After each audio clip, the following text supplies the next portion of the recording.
Hello and welcome to the ScatterVolt channel, and today let me show you how to build one of the best $900 gaming PCs in 2023. Now of course this computer is going to be fast enough for 1080p, 1440p gaming, and even content creation for things like streaming and game recording.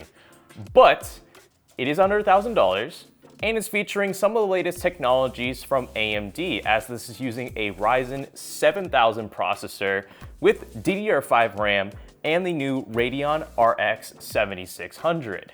And best of all, this computer is not going to be too terrible to build because I'll be showing you that step by step, along with how to set up Windows, drivers, and then its 1080p and 1440p gaming performance, and then finishing off my final thoughts on this $900 AMD PC build.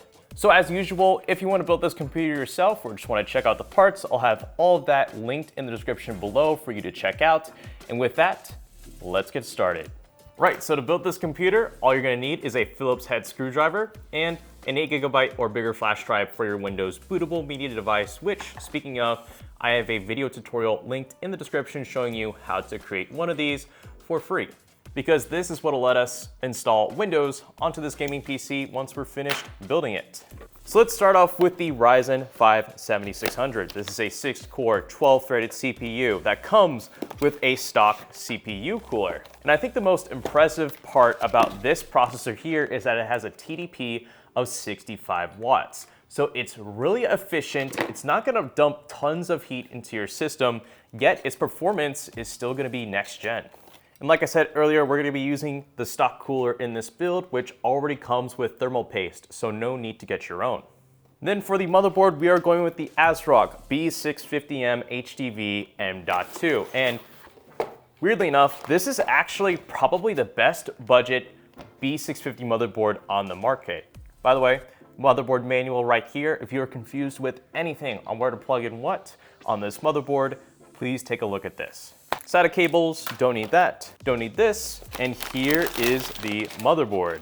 Now, one of the reasons why I really like getting a nice solid B650 motherboard like this is for two reasons. One of them being that since you're on the AM5 platform with DDR5 RAM, you can upgrade this CPU for multiple generations because that is what AMD is committed to doing on their AM5 socket. So you'll have socket support on motherboards like this until at least 2025. So no need to buy a whole new motherboard and to rebuild your system. You can just keep this one for a little while and keep upgrading the CPU. Oh, and it costs $125, which is right in the budget of this $900 PC build. Right, so let's go ahead and install our Ryzen 5 7600. So let's take it out. Once again, there are no pins on this CPU because they are all on the motherboard socket. So let's go ahead and open this up, take this out. And as you'll see, there's a triangle on the top left of the motherboard socket and one on the top left of the actual CPU. So line the two up, drop it in gently, give it a little jiggle to make sure it's in there, then bring this down, bring down the lever, and this little plastic piece should pop off. And this is what the CPU should look like inside the motherboard. Now the next thing we're going to do is we're gonna go ahead and remove these black tabs right here. And now we're gonna take our Ryzen CPU cooler, which once again already has thermal paste on it, and we're going to line it up with the 4 holes on the back plate. Then we're gonna take our Phillips head screwdriver, screw in one side halfway, go diagonally, go to the other side, screw this in halfway, go to the other side, screw this in halfway, diagonally, screw this in halfway. And once they've all made contact, now we can go ahead and completely screw in each of these. And don't forget, make sure to plug in your CPU fan header cable into where it says CPU fan on the motherboard so we can cool off that Ryzen 5 7600. Now here for the RAM, I'm using 32 gigabytes of Team Group T-Force memory running at 5600 megahertz. This is DDR5 RAM, and the awesome thing with this is that DDR5 RAM prices have been coming down. So this only costs about 85 bucks, which is much more reasonable. So to install this, make sure the AMD logo is on the other side of the motherboard and not where the RAM is. And installing this is pretty easy. Just make sure this lines up with the 2 DIMM slots in the right way. Drop this in. And if that isn't working, then you flip it around and that is in. And do the same here for the other stick. and that's in. Then for our storage, we are using a 1 terabyte Team Group MP34 M.2 SSD. Just like RAM, storage has been coming down a lot in price, and so that's why we're going with 1 terabyte, because this costs about $45, which is pretty good. So to install this, don't use your Phillips head screwdriver. Use a Phillips head 1 screwdriver that is smaller. Go ahead and line up your M.2 SSD with the slot right here. It'll only go in one way because there's a little notch right here. Line up your notch with this opening here on the M.2 SSD. Should firmly click in. Don't forget to take off this peel here on the M.2 heatsink. Line that up. Screw these back in, and that is it. Now let's go ahead and put the motherboard into the PC case, which we are using the Antec NX500M. This is one of their new micro ATX cases that has a mesh front, which is obviously good to see, but more importantly, it has onboard USB-C on the top of the PC case. So in order to find all the screws we'll need to build this computer, they can be found on the back of the PC case right here in this plastic baggie. Let's remove that. And also, if you don't know where to do what with this PC case, there's once again another manual showing you where to put in certain things. So if you're confused at all, once again, refer to the manual. Anyways, let's check one thing first before we put in the motherboard, and that is how many standoffs are inside the PC case, which there are 1, 2, 3, 4.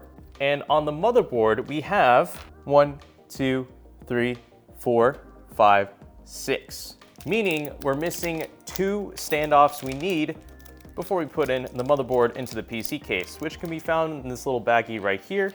And with that, now let's go ahead and install the motherboard into the PC case and install these new standoffs we need. So as I said earlier, we have 4 standoffs here, but we need a 5th and a 6th right here. So let's go ahead and grab our standoffs, as you can see here on screen, found in that little baggie, and let's screw these in into the missing standoffs. There's 1, and there's 2. Since we already have the IO shield on the motherboard, there's no need to put that into the case. So let's go ahead and drop this down, line it up. And now using these screws found in your baggie with all the other screws, let's go ahead and screw in these into the motherboard standoffs one by one, halfway. Don't screw them in completely yet.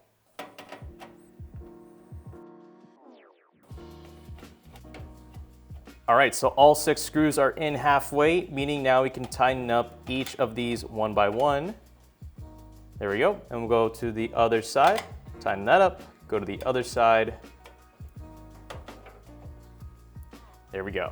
And while you're here, let's go ahead and take care of the one included fan on the NX500M, and there should be a little fan slot right here. So let's go ahead and bring this around, put it in here, and there you have it. Okay, with that installed, let's go ahead and install our power supply, which I've chosen the Thermaltake Smart BX1 650 watt 80 plus bronze power supply. Now, you don't have to get this exact power supply in order to make this build work. Really, any 600 to 700 watt power supply will be enough. Anyways, in this baggie here, there are 4 case screws that we can use for the power supply. So let's go ahead and put these here. And here is our power supply cable that we're going to connect from the power supply to the wall outlet when we're ready. So to install this, have the fan side facing down, slide this in, bring this up to here, and then with our case screws that I just showed you earlier from the power supply box. Now let's go ahead, line this up with the 4 holes here found on the power supply, and screw these in one by one. And now with all of that done, let's go ahead and start hooking everything up to our motherboard, and then we'll install the graphics card. So once again, if you're wondering where to plug in what into your motherboard, please consult the manual. And you can find a page like this, which will show you where to plug in certain things, and then the table of contents that show you where that is. So for instance, the front IO headers, that can be found here on the bottom right of the motherboard, which is item 12. So then here on item 12, we can see that this is the onboard front IO header, which will determine where like our power supply button, reset button, LEDs, and all that will go. So here are all of our front IO headers, and let's go ahead and start plugging these in one by one according to the motherboard manual. So we'll start with the HDD LED. on the bottom left. And then right next to it, we'll put the reset switch. And then above the HDD LED, we'll put the 2 power LED pins. And then next to that, we'll put the power supply switch, which is our power button. And that is what it should look like. Then here we have our USB 3.0 connector, this blue guy. This is gonna go right here where it says USB 3.0. There's a little notch right here on the connector that's gonna line up just like that. Here's our USB-C connector, which can be found on this connector right below the motherboard power connector. This will only go in one way, just like that. And then right here where it says USB-C, this is one of our USB 2.0 front headers for our PC case. And this is gonna go where it says USB 2.0 on the bottom of the motherboard. This will only go in one way. This here is our HD audio connector. It's like where you plug in your microphone or headphone if you had an audio jack. And this will go on the bottom left of the motherboard. And once again, it'll only go in one way, so you can't mess it up. This here is our motherboard power connector, this big guy. So you can see there's a latch right here that's gonna line up with this notch on the connector. Bring the two together. Make sure this has full contact. Make sure it's in there. Then here's our CPU power connector we're gonna put in right here. Once again, line up the latch with the notch found on the top of the connector. Bring the two together. And then lastly, here's our PCIe power connector we'll eventually plug into our graphics card. Just have this on hand inside the PC case, which we'll take care of now. Okay, and now we've arrived to the final part of the PC build, which is installing the graphics card, which I have chosen the Radeon RX 7600. So here we have the reference model, and wow, this is a nice feeling card. So you see this little PCI cover here. Let's go ahead and take that off. First things first, let's go ahead and remove these top two PCI covers so we can make room for the 7600 inside the PC case.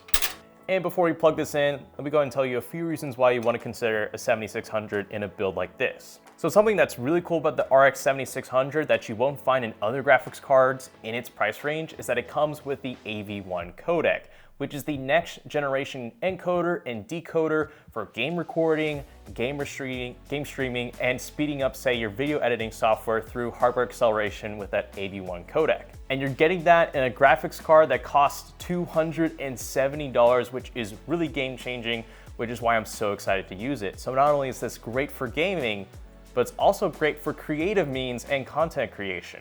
So it's a really great all-in-one graphics card with actually good enough power to run both 1080p and 1440p. And once that's lined up with the top PCI slot in our motherboard, we can just go ahead and firmly press this in. And now let's go ahead and screw it in. So you remember those same screws we used for the power supply? Let's reuse those for the 7600 found in our little baggie in the PC case. And last thing to do is to plug in power. So let's grab our PCIe power cable that we had earlier, line it up like this, and there we have it. The build is done. Now let's go ahead and prep it to install Windows for the first time. All right, so a fair bit of time has passed, but that's been for a reason, and that's because the motherboard we got sent for this build guide was dead on arrival. I had diagnosed everything possible with this system, from the processor to the memory to even the power supply, and no matter how many times I pressed the power button, it just simply wouldn't give a signal. So then I went ahead and swapped the motherboard, and here we are. The system now posts, so we're gonna resume with a tutorial and show you how to boot up this computer and install Windows. So let's go ahead and plug this into the back of the PC, flick the switch from the O to the line, and press the power button. And now it turns on. Right here, you should see a little circle. And once you see this little circle, you're in. All right, let's go ahead and install Windows. So hit next, install now. Here's where you can enter your Windows product key if you have one, but you don't need one to continue installation. So let's click on I don't have a product key. Now here you can select your version. I'm just gonna stick to Windows 11 Home. I'm gonna go ahead and accept all of the Microsoft license and conditions, custom. There's our 1 terabyte M.2 drive, hit next, and let's wait to enter Windows. Okay, now let's go ahead and actually set up Windows. So go ahead and choose your country, choose the keyboard for your country. Now here's where you go ahead and connect to your internet to install Windows 11. Now with this motherboard, there isn't any built-in Wi-Fi, but you can install your own M.2 Wi-Fi card, or even a PCI Express Wi-Fi card, or for this tutorial, we're just gonna use a regular USB Wi-Fi card, or better yet, If you are able to plug this in straight into a router through an Ethernet cable, then that would be the best. So let's go ahead and take care of this. All right, now let's go ahead and connect. You're welcome to name your PC. I'm not gonna bother with that. Now here's when you go ahead and sign in with your Microsoft account. And that can be like your Xbox Live account, a Hotmail account, or whatever you use with Microsoft. Or if you don't have one, then it's time to create one. Now if you're presented with this, click on View More Options and then Set Up as a New Device. Now let's go ahead and create our PIN that we'll use to log in. For all these privacy settings, I go ahead and select these as no. I skip on this. And from here on out, I'm just gonna decline all of these options that Windows is gonna give me. And now let's go ahead and install graphics card drivers. Okay, so check this out. We have this little, do you want to install a one-step thingy with ASRock? This is basically a way that we can manage all of our motherboard utilities and other drivers for our system. So let's go ahead and install this because this will actually be helpful. But while that's going, let's go ahead and install graphics card drivers for that Radeon RX 6700. And check that out, we can install our AMD chipset driver, the onboard graphics, and then our HD audio drivers. So that is beautiful. Let's go ahead and update, and let's go ahead and let that run. And while that's downloading, let's go ahead and install the graphics card drivers for the RX 7600. So type in AMD drivers into your web browser of choice, click on the amd.com link, and then here you're gonna wanna go ahead and select the 7600. So RX 7000, RX 7600, submit. Windows 11, because that's the version we're using. We can go ahead and use the auto detect or just download the software straight up, which we'll go ahead and do that. And we'll go ahead and let this download and then open up. So after a little bit, our chipset drivers and HD audio drivers should be completed through this ASRock software, and we'll eventually have to restart the computer, but we'll do that later because now let's go ahead and actually install those graphics card drivers. So here, go ahead and press install, pretty straightforward, let this run, and we're almost done. Okay, it's finished, and now let's go ahead and restart our computer. And we're gonna check on one more thing in the BIOS, and in order to enter that, you're gonna wanna spam the delete key when this computer first boots up. Okay, we've entered the BIOS, and there's two more things I want you to do. So over here on OC Tweaker, let's go ahead and click on DRAM Profile Configuration, DRAM Profile Setting, and now let's go ahead and select our XMP profile, which is a little bit counterintuitive, but that's just how it is in the ASRock BIOS. And then if we go to advanced, you go to PCI configuration. As you can see, we have resizable bar and above 4G decoding enabled, which is all good. So with all of that, let's go ahead and save changes and exit. And now we can get to gaming. All right, let's try out Need for Speed Unbound. This released last year. I guess you could say it's a AAA racing game, at least one of the latest ones. And we are running the game at, let's check this out. Settings, graphics, scroll all the way down here. We are running the game with 100% resolution scale, high settings. Actually, no, let's do ultra, why not? And let's set the upsampler to AMD FSR 2, and we'll keep that at balanced. 1440p, ultra settings, AMD FSR 2 turned on. We are getting above 60 frames per second. Oh, make that 70 if I didn't run into the wall right there. Oh man, the car has a mind of its own right now. Oh, that's gross. Chilling at about 70 frames per second. You know, I'll take this if it's a racing game. And you probably don't have to run this game at ultra settings. You know what, actually, let me check something. Oh, 90. Going to 90 frames per second. Game still looks great. Again, with the help of AMD FSR 2. So at high settings, we're getting just about 90 frames per second at 1440p. I don't see any problems with that. After all, this is just Need for Speed. It's not like a competitive sim racing game where you ideally want all the frame rate you can get for the lowest input latency, because Need for Speed is an arcade, not a sim racing game. So I think 90 in a $900 computer at high settings with AMD FSR 2 turned on, that's all you really need. Oh, you know, we might get this guy at the line. We might get this guy at the line. Might. Oh, come on. Nope. Just gonna miss out. So let's go ahead and move on to the next game. So here we have Call of Duty Modern Warfare 2. And let me quickly show you the graphics settings just so you can see them before we get into the game. I got them set to ultra settings with AMD FSR set to balanced at 1440p. And at those graphical settings, we are already at 120 frames per second in lobby. Not too bad. Unfortunately, we're gonna have to find a gun because, oh, that's great, isn't it? Anyways, FPS meter is on the top left. If you like what you see, then fantastic. All right. Sweet. All right, we're back. Woo! There's a whole load of them just right there. Can we grab some ammo though? So that whole encounter was at about 120 frames per second. No issues there. Game's running good at 1440p, of course with the help of AMD FSR 2.1. So we're getting not only that FPS boost, but graphically, it still looks very crisp. Oh, I would help me. You know what? I'm gonna give up. The performance is good. These guys have their mics on.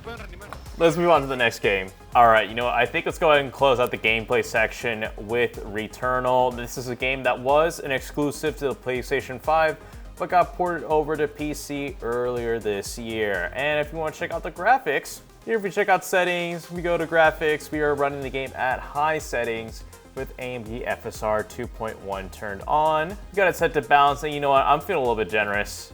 Let's push it to epic settings. We need to go this way, but I don't know how to get past the gate. What's this? Okay. We're through. We're chilling at about 100 frames per second, so I got no issues. Ooh, a little bit of platforming here. Got a little thing here I can scan. Let's go ahead and run that. Pick that up. Not bad.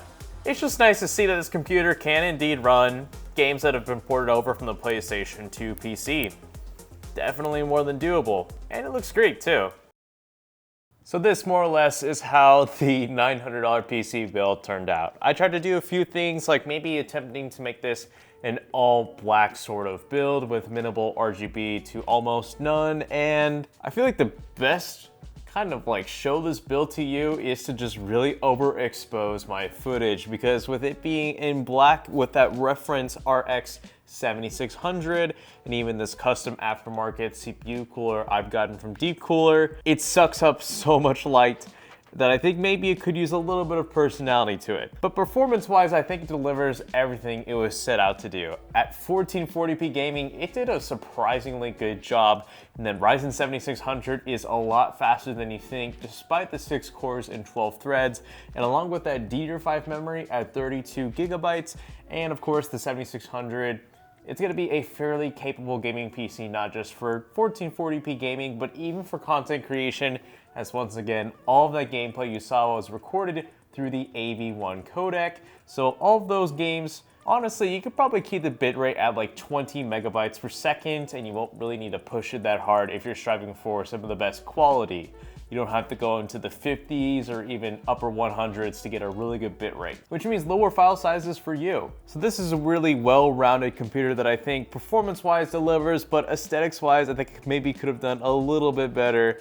We'll see, maybe I'll throw in some different fans here to maybe spruce up the build and maybe try a few other things, but overall though, performance-wise, I'm really pleased with this. So before we close out the video, I want to give a thank you to AMD for sending out the reference RX 7600 and Ryzen 7 or Ryzen 5 7600 CPU for this sponsored $900 PC build guide. So if you want to check out those two items as well as the rest I used to create this gaming PC, then all of that can be found in the description below. So with all that said, thank you so much for watching, and this is the ScatterVolt channel signing out.